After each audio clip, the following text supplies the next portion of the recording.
ರಾಷ್ಟ್ರ ಮಟ್ಟದಲ್ಲಿ ಹಾಗೆ ರಾಜ್ಯದಲ್ಲೂ ಕೂಡ ಚರ್ಚೆಗೆ ಒಳಪಟ್ಟಿರುವ ಮತ್ತೊಂದು ವಿಚಾರ ಅಂತಂದ್ರೆ ವಕ್ಫ್ ಬೋರ್ಡ್ಗೆ ಸಂಬಂಧಪಟ್ಟಂತೆ ಇರುವ ಕೆಲ ನಿಯಮಗಳನ್ನ ಕೆಲ ಕಾನೂನನ್ನ ತಿದ್ದುಪಡಿ ಮಾಡುವ ಮಸೂದೆ ಮಂಡನೆ. ಇವತ್ತು ಸಂಸತ್ನಲ್ಲಿ ವಕ್ಫ್ ತಿದ್ದುಪಡಿ ಮಸೂದೆ ಮಂಡನೆ ಆಗಿದೆ. ಲೋಕಸಭೆಯಲ್ಲಿ ಮಸೂದೆಯನ್ನ ಮಂಡಿಸಿದ್ದಾರೆ ಕೇಂದ್ರ ಸಚಿವ ಕಿರಣ್ ರಿಜಿಜು. ಕೇಂದ್ರ ಅಲ್ಪಸಂಖ್ಯಾತ ವ್ಯವಹಾರಗಳ ಸಚಿವ ರಿಜಿಜು ಅವರು ಇವತ್ತು ಮಂಡಿಸಿದ್ರು. ಇನ್ನು ಮಸೂದೆ ಮಂಡನೆ ಆಗ್ತಾ ಇದ್ದಂತೆ ಸಹಜವಾಗಿ ನಿರೀಕ್ಷಿತ ಅನ್ನೋ ರೀತಿಯಲ್ಲಿ ಗದ್ದಲ ಗಲಾಟೆ ಎಲ್ಲವೂ ಆಗೋಯ್ತು ಕಲಾಪದಲ್ಲಿ. ವಕ್ಫ್ ತಿದ್ದುಪಡಿಗೆ ರಾಜ್ಯದಲ್ಲೂ ಕೂಡ ಕೆಲವರು ವಿರೋಧ ವ್ಯಕ್ತಪಡಿಸಿದ್ದಾರೆ. ಅದರಲ್ಲೂ ರಾಜ್ಯದ ವಕ್ಫ್ ಬೋರ್ಡ್ನ ಮಾಜಿ ಅಧ್ಯಕ್ಷರು ಶಫಿ ಸಹದಿ ಅವರು ಕೂಡ ವಿರೋಧ ವ್ಯಕ್ತಪಡಿಸಿದ್ದಾರೆ. ವಕ್ಫ್ ಬೋರ್ಡ್ನ ನಿಕಟಪೂರ್ವ ಅಧ್ಯಕ್ಷರು ವಿರೋಧ ವ್ಯಕ್ತಪಡಿಸಿದ್ದಾರೆ ಇದರ ಬಗ್ಗೆ.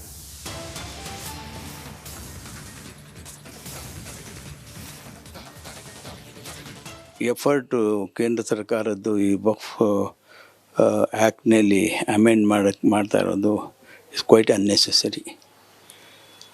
ಆ್ಯಂಡ್ ಅವರು ಈ ಏನೇನು ಬದಲಾವಣೆ ತರಬೇಕಂತ ಇವಾಗ ಮಸೂದೆ ಮಾಡಿದ್ದಾರೆ, ಆ ಬದಲಾವಣೆಯಿಂದ ವಕ್ಫ್ ಪ್ರಾಪರ್ಟಿಗೆ ಭಾಳ ಹಾನಿ ಆಯ್ತದೆ. ಯಾಕಂದರೆ ಲಕ್ಷಾಂತರ ಎಕರೆ ಇಲ್ಲೀಗಲ್ ಆಕ್ಯುಪೇಷನ್ನು ಎನ್ಕ್ರೋಚ್ಮೆಂಟ್ ಆಗಿದೆ. ಈ ಒಂದು ಮಸೂದೆಯಿಂದ ಅಂತೆ ಯಾರ್ಯಾರು ಇಲ್ಲೀಗಲ್ ಆಕ್ಯುಪೇಷನ್ ಮಾಡ್ಕೊಂಡಿದ್ದಾರೆ ಅವರಿಗೆ ತೆಗೆಯೋದು ಕಷ್ಟ ಆಯ್ತದೆ. ಇವಾಗ ಎಫರ್ಟು ಕೇಂದ್ರ ಸರ್ಕಾರದ್ದು ಈ ವಕ್ಫ್ ಆ್ಯಕ್ಟ್ನಲ್ಲಿ ಅಮೆಂಡ್ ಮಾಡ್ತಾ ಇರೋದು ಇಸ್ ಕ್ವೈಟ್ ಅನ್ನೆಸೆಸರಿ. ಆ್ಯಂಡ್ ಅವರು ಈ ಏನೇನು ಬದಲಾವಣೆ ತರಬೇಕಂತ ಇವಾಗ ಮಸೂದೆ ಮಾಡಿದ್ದಾರೆ, ಆ ಬದಲಾವಣೆಯಿಂದ ವಕ್ಫ್ ಪ್ರಾಪರ್ಟಿಗೆ ಭಾಳ ಹಾನಿ ಆಯ್ತದೆ. ಯಾಕಂದರೆ ಲಕ್ಷಾಂತರ ಎಕರೆ ಇಲ್ಲೀಗಲ್ ಆಕ್ಯುಪೇಷನ್ನು ಎನ್ಕ್ರೋಚ್ಮೆಂಟ್ ಆಗಿದೆ.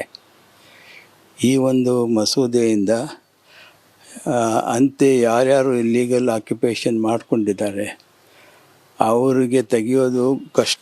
ನೋಡಿ, ವಕ್ಫ್ ಕಾಯಿದೆಯನ್ನು ತಿದ್ದುಪಡಿಗೆ ಕೇಂದ್ರ ಸರ್ಕಾರ ಹಲವು ಬಾರಿ ಯೋಚನೆ ಮಾಡಿತ್ತು, ಹಲವು ಬಾರಿ ಚರ್ಚೆನೂ ಮಾಡಿದೆ. ಈ ವಕ್ಫ್ ಬಗ್ಗೆ ಇರುವಂತಹ ಹಲವು ತಪ್ಪು ತಿಳುವಳಿಕೆಗಳು ಹಲವಾರು ರಾಜಕಾರಣಿಗಳಿಗೆ ನಮ್ಮ ಕರ್ನಾಟಕದಲ್ಲಿ ಆವಾಗ ನಮ್ಮ ಯತ್ನಾಳ್ ಅವರು ವಕ್ಫ್ ಎಲ್ಲ ಮಾಡ್ತಾ ಇದ್ದಾರೆ, ಬೇಕಾಬಿಟ್ಟಿಯಾಗಿ ವಕ್ಫ್ ರಿಜಿಸ್ಟ್ರಿ ಮಾಡ್ತಾ ಇದ್ದಾರೆ, ಬೇರೆಯವರ ಮನೆಯನ್ನು ರಿಜಿಸ್ಟ್ರಿ ಮಾಡ್ತಾ ಇದ್ದಾರೆ, ಸಂಬಂಧವಿಲ್ಲದಂಥ ದಾಖಲೆಗಳು ಇಲ್ಲದಿದ್ದರೂ ವಕ್ಫ್ ಮಾಡಿದ್ದಾರೆ ಅಂತೆಲ್ಲ ಹೇಳಿ ಕಪೋಲ ಕಲ್ಪಿತ ವಾದಗಳು 100%, 100ರಲ್ಲಿ 100. ನೋಡಿ, ವಕ್ಫ್ ಕಾಯಿದೆಯನ್ನು ತಿದ್ದುಪಡಿಗೆ ಕೇಂದ್ರ ಸರ್ಕಾರ ಹಲವು ಬಾರಿ ಯೋಚನೆ ಮಾಡಿತ್ತು, ಹಲವು ಬಾರಿ ಚರ್ಚೆನೂ ಮಾಡಿದೆ. ಈ ವಕ್ಫ್ ಬಗ್ಗೆ ಇರುವಂತಹ ಹಲವು ತಪ್ಪು ತಿಳುವಳಿಕೆಗಳು ಹಲವಾರು ರಾಜಕಾರಣಿಗಳಿಗೆ ನಮ್ಮ ಕರ್ನಾಟಕದಲ್ಲಿ ಆವಾಗ ನಮ್ಮ ಯತ್ನಾಳ್ ಅವರು ವಕ್ಫ್ ಎಲ್ಲ ಮಾಡ್ತಾ ಇದ್ದಾರೆ, ಬೇಕಾಬಿಟ್ಟಿಯಾಗಿ ವಕ್ಫ್ ರಿಜಿಸ್ಟ್ರಿ ಮಾಡ್ತಾ ಇದ್ದಾರೆ, ಬೇರೆಯವರ ಮನೆಯನ್ನು ರಿಜಿಸ್ಟ್ರಿ ಮಾಡ್ತಾ ಇದ್ದಾರೆ, ಸಂಬಂಧವಿಲ್ಲದಂಥ ದಾಖಲೆಗಳು ಇಲ್ಲದಿದ್ದರೂ ವಕ್ಫ್ ಮಾಡಿದ್ದಾರೆ ಅಂತೆಲ್ಲ ಹೇಳಿ ಕಪೋಲ ಕಲ್ಪಿತ ವಾದಗಳು 100%, 100ರಲ್ಲಿ 100. ಕೇಂದ್ರ ಸರ್ಕಾರ ವಕ್ಫ್ ಬೋರ್ಡ್ ಬಗ್ಗೆ ಬಿಲ್ಲು ವಕ್ಫ್ ಬೋರ್ಡ್ ಬಲ್ಲೆ ಬದಲಾವಣೆ ಮಾಡಲಿಕ್ಕೆ, ಅಮೆಂಡ್ಮೆಂಟ್ ಮಾಡಲಿಕ್ಕೆ ಇವತ್ತು ಪ್ರಯತ್ನ ಮಾಡ್ತಾ ಇದ್ದಾರೆ. BJPಯವರಿಗೆ, NDA ಅವರಿಗೆ ಅಲ್ಪಸಂಖ್ಯಾತರ ಮೇಲೆ ಕೋಪ ಇದೆ. ಯಾಕಂತಂದರೆ BJPಯವರು ಯಾವತ್ತೂ ಕೂಡ ಜಾತ್ಯತೀತದ ಪರವಾಗಿರ್ತಕ್ಕಂಥವ್ರು, ಸೆಕ್ಯುಲರಿಸಮ್ ಪರವಾಗಿಲ್ಲ, ಅವರು ಸಾಮಾಜಿಕ ನ್ಯಾಯದ ಪರ ಇಲ್ಲ. ಮೊದಲಿಂದಲೂ ಕೂಡ ಅವರು BJPಯವರು they are known as communal ಪಾರ್ಟಿಯವರು. ಸೊ ಹಾಗಾಗಿ ಅವರು ಜಾತ್ಯತೀತ ತತ್ವದಲ್ಲಿ ನಂಬಿಕೆ ಇಲ್ಲದೆ ಇರತಕ್ಕಂಥ ಜನ. ಈಗ ಕನ್ವರ್ಷನ್ ಬಗ್ಗೆ ಕಾನೂನು ತಂದವರು ಯಾರು?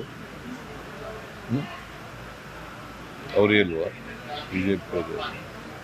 ಕೌ ಸ್ಲಾಟರ್ ಅಮೆಂಡ್ಮೆಂಟ್ ತಗೊಂಡ್ಬಂದವ್ರು ಯಾರು? ಅವರೇ ಅಲ್ವಾ? ಇದನ್ನು ಹಂಗೆ ಮಾಡಲಿಕ್ಕೆ ಪ್ರಯತ್ನ ಮಾಡ್ತಾ ಇದ್ದಾರೆ.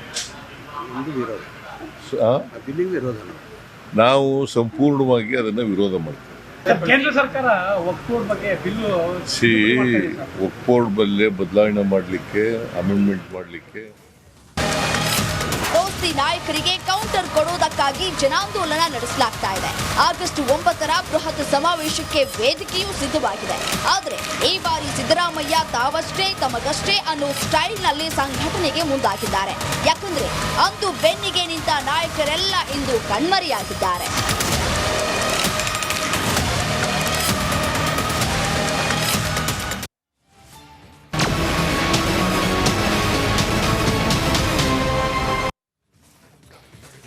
ಇವತ್ತು ರಾಜ್ಯಕ್ಕೆ ಆಗಮಿಸಿದ್ದಾರೆ ಪವನ್ ಕಲ್ಯಾಣ್ ಅವರು. ಪವನ್ ಕಲ್ಯಾಣ್ ಅವರನ್ನ ನೋಡೋಕೆ ಅಭಿಮಾನಿಗಳ ದಂಡೆ ಆಗಮಿಸಿದೆ. ವಿಧಾನಸೌಧದ ಬಳಿಯಲ್ಲಿ ಅಭಿಮಾನಿಗಳ ನೂಕುನುಗ್ಗಲು.